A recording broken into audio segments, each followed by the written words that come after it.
Some exercises are true pillars of muscle development. Who would question the power of a good squat or a properly executed lateral raise? These movements have built incredible physiques for decades, but here's the problem. Even though these exercises are extremely effective, small execution mistakes can destroy their benefits, and worse, set you up for serious injuries. That's why today we'll uncover the 8 most commonly butchered exercises in gyms and the critical errors you must avoid. Exercise 8, lateral raise. The lateral raise builds the middle deltoid, giving your shoulders width and that V-shaped torso. Done correctly, it isolates the delts beautifully, but mistakes are everywhere. Using momentum, leaning or swinging the torso makes the movement easier, but removes tension from the deltoids. Raising too high. Lifting above shoulder height reduces delt activation and overloads the rotator cuff, risking impingement. Overusing traps. When the traps take over, delts lag behind and imbalances form. Wrong elbow hand mechanics. Leading with the hands instead of elbows reduces delt activation by up to 30%. Correct form. Scapula retracted and depressed. Elbows leading the movement. Dumbbells lifted just to shoulder height. Exercise 7. Triceps push down.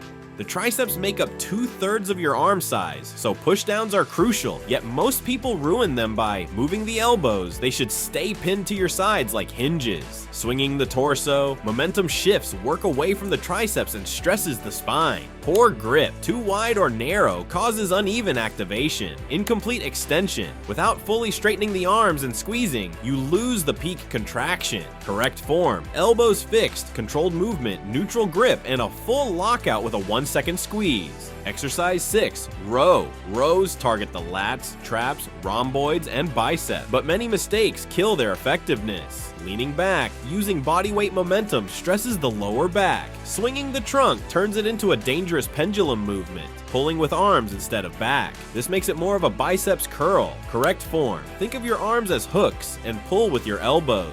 Adjust elbow angles depending on whether you want more lat or trap emphasis. Keep posture stable and spine neutral.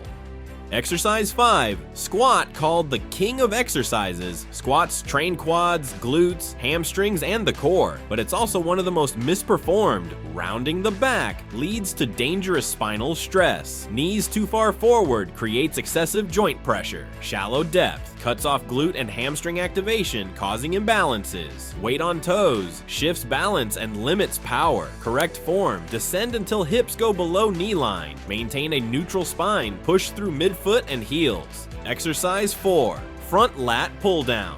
Here's the big one. Almost everyone gets wrong, skipping scapula depression. Without lowering the scapula first, the traps take over and lats barely work. Pulling with arms turns it into a biceps exercise. Elbows drifting backward turns it into more of a row. Overarching the spine puts dangerous stress on the lower back. Correct form, depress scapula. Pull elbows straight down toward hips. Spine upright with only a slight lean. Exercise 3, biceps. Curl, classic move, classic mistakes, cheating with momentum, swinging the torso shifts load off the biceps, moving elbows or shoulders, tension leaks away from the biceps, ego lifting, using weights too heavy ruins form and risks tendon injuries, bent wrists, transfers tension to forearms, correct form, elbows fixed at your sides, slow controlled motion, neutral wrists, no swinging.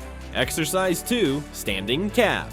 Raised calves are stubborn, but poor technique makes them impossible to grow. Bouncing reps, relying on tendon elasticity instead of muscle work. Partial range, not going fully up or down, robs calves of stimulation. Excessive weight leads to poor form instead of proper tension. Correct form, full stretch at the bottom, full squeeze at the top, slow tempo with controlled eccentrics. Exercise 1, plank. The plank is a gold standard for core strength, but most people destroy it. Hips too high. Core disengages, shoulders take over. Hips too low. Compresses the lumbar spine. Neck misalignment. Looking too far forward or letting the head drop strains the neck. Collapsed shoulders reduces stability and risks joint pain. Holding breath limits endurance and weakens core activation. Correct form, hips aligned with spine, neck neutral, shoulders stable, and steady diaphragmatic breathing. Thanks for watching. Train smart, stay strong, and God bless you, my friend.